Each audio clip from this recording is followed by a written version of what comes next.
Even though I was out of the office recently on a family vacation at the lake, that doesn't mean that things aren't happening at the Voitanos factory. Over the next few weeks, I'm going to share a bunch of improvements and changes to my existing courses, upcoming courses, and a whole lot more. In this video though, I want to share some news about some recent updates in my flagship course, Mastering the SharePoint Framework.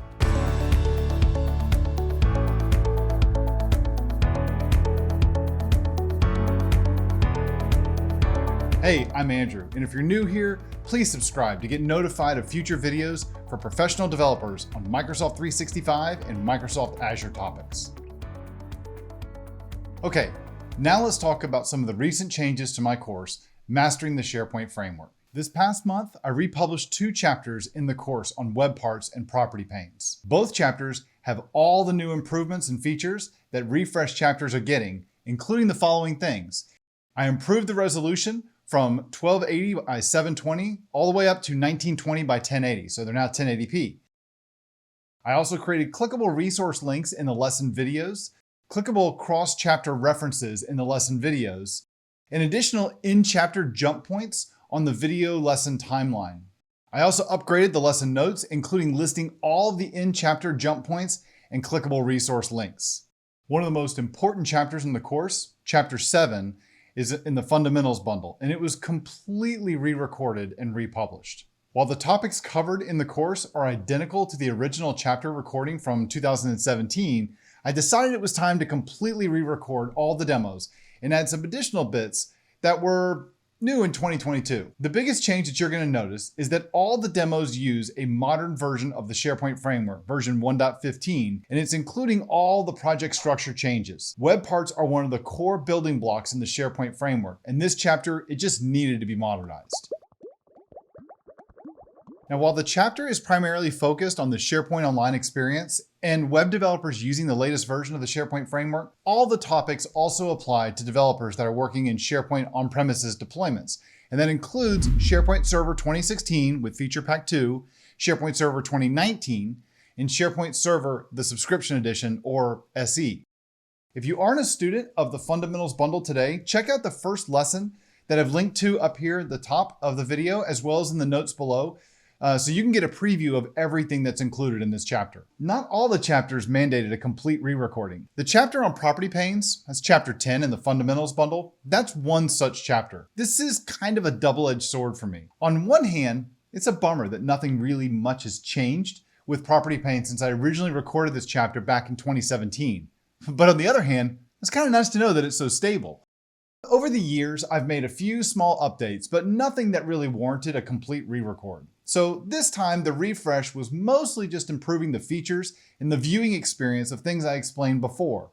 That includes the resolution, improved lesson notes, chapter links, and the clickable resources in the videos. Other chapters in this course, they're going to get this same treatment, as I'm only re-recording individual lessons and chapters when it's really absolutely necessary. Just like the web part chapter that I mentioned before, if you're not a student of the Fundamentals bundle, you can review the first lesson in the chapter on the property panes from the link that I've added to the video above, and you'll find it linked in the description below the video. But for those of you who are students of the course, both of these chapters are live and available for you to watch in your Voitanos login today.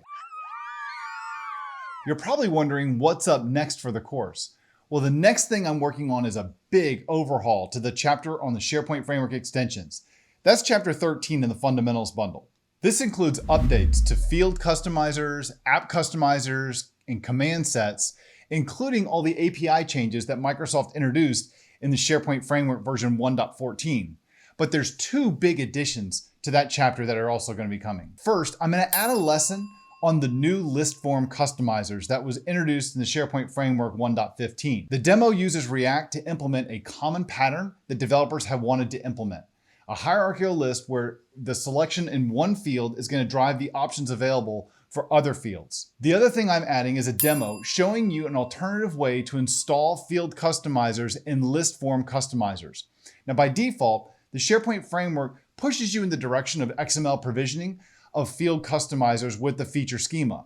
And while it does work, it doesn't address a very common scenario where you might want to attach a field customizer to an existing column in a list. So I created a web part that demonstrates how to connect a field customizer to an existing column, as well as list forms to an existing list using the SharePoint REST API. After I've explained this process so many times to developers, I finally took the time to create a good reference implementation to demonstrate how this works. Now, the point isn't for you to deploy this special web part that I've created to your production environment. Well, you could do that.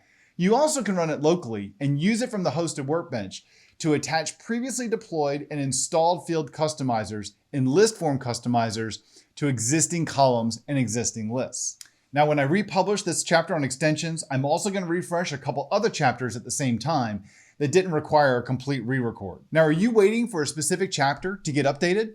Leave a comment below and let me know. What I'm going on is based on what I think is the most important, but you might have your own ideas and I love your input. Now, in this video, I'm only covering the updates to my Mastering the SharePoint Framework course, but that's not the only thing in the works. In early August of 2022, Microsoft updated the MS600 exam that developers must pass in order to become a Microsoft 365 Certified Developer Associate.